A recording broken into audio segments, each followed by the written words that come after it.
Hey, consumer math and financial lit students. Today we're going to be talking about paying mortgages.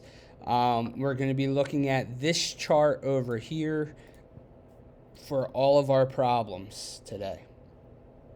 So, James obtained an $84,000 30-year balloon mortgage at 10.5%, so 30 years at 10.5% for 5 years.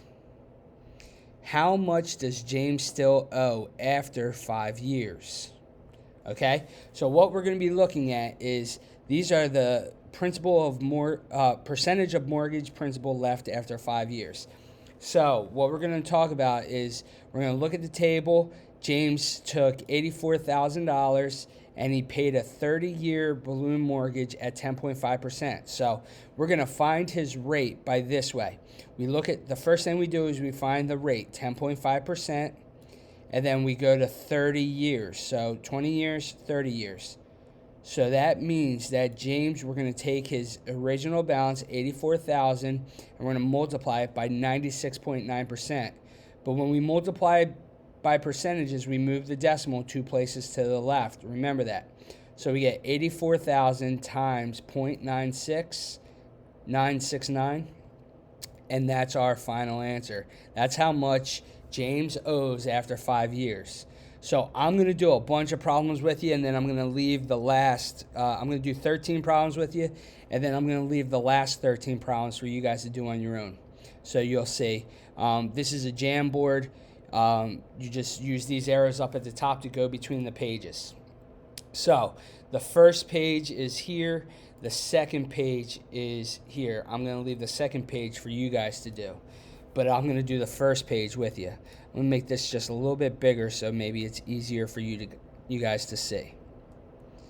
All right. So our mortgage is $79,000. Our rate is 14.5% at 30 years. So I'm going to multiply the mortgage by a rate. So I look over here, 14.5% for 30 years. So I go to the 30-year column, so it's 98.6%. So I'm going to multiply 79,000 times 0.986. And that's all I'm going to do. So 79,000 times 0.986 gives me $77,894. So what that's saying is, after 5 years of paying his mortgage, he still owes, whoever this is, still owes 77,894%. Which means that you're paying interest. In those first 5 years of a loan, you're primarily paying interest. You're not paying for the principal. The principal is actually how much money you borrowed. So when you buy a house, the more money you can put down to buy the house, the absolute better, because you are paying interest. So after 5 years, notice he only dropped his price $1,000, a little bit over $1,000 in 5 years.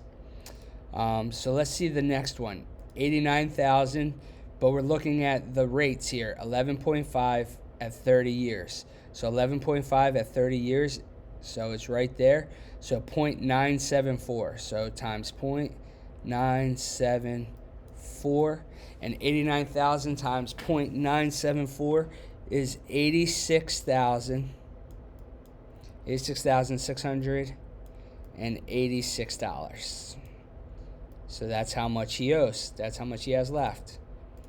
Let's go to the next one. 42,000, 10% at 30. 10% at 30 is 0.966. So 0.966.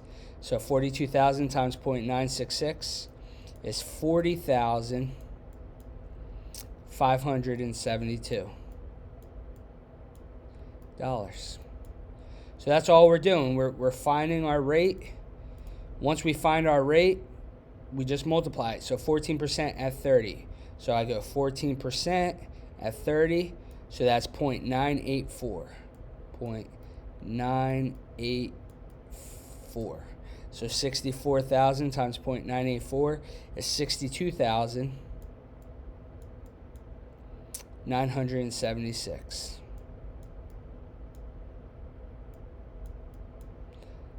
All right, next one. 12.5%, so let's go with red. We'll start over. 12.5% at 20, so we'll go black. There we go. 12.5% at 20, so 12.5%, 20 years. That means it's 0.922, so 0.922. So 67,000 times 0.922 is $61,774.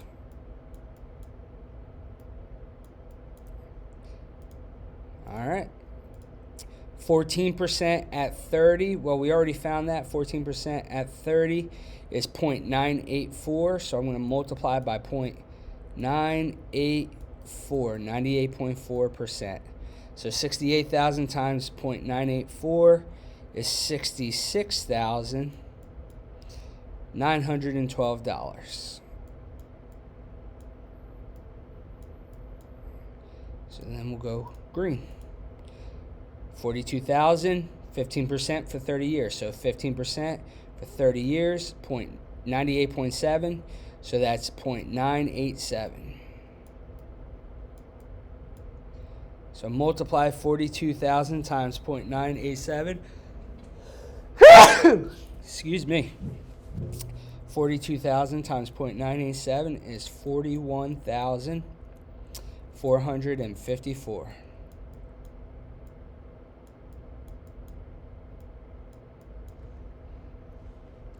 All right, we're going to keep going.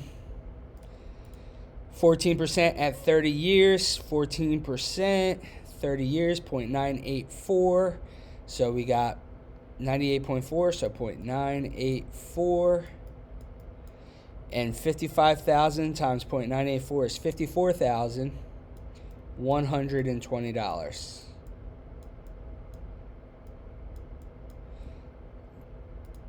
We're cruising.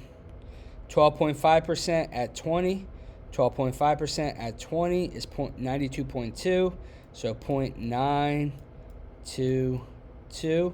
104 times 0.922 is $95,888. $888. All right, this is a big one. 781,000. 16% at 30 years, so that's 0.99, 99%, so just 0.99. So 781,000 times 0.99 is $773,190.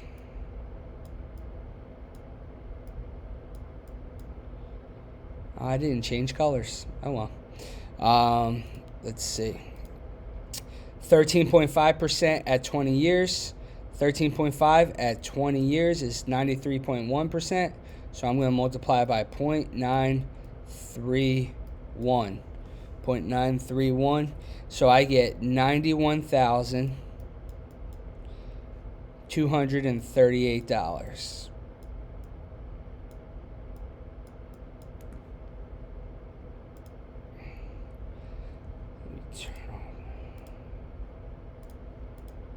All right, let's see. We're almost done with this.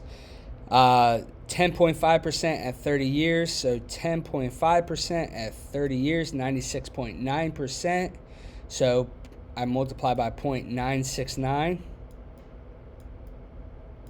104,000 times 0.969 is 100,776. So far, so good. And our last one that we're going to do together today, 15% at 30 years. 15% at 30 years is 98.7%. So that's times 0.987. 73,000 times 0.987 is $72,051. So that's all you're doing. And you have this page to do on your own. Remember, you're looking at the rate and the year. Rate, years. So 12% for 30 years is 97.7%. 13% at 20 years is 92.6%. 12% at 30 years is 97.7%. And then you're just multiplying by the rate. All right, guys. Any questions, reach out. Good luck.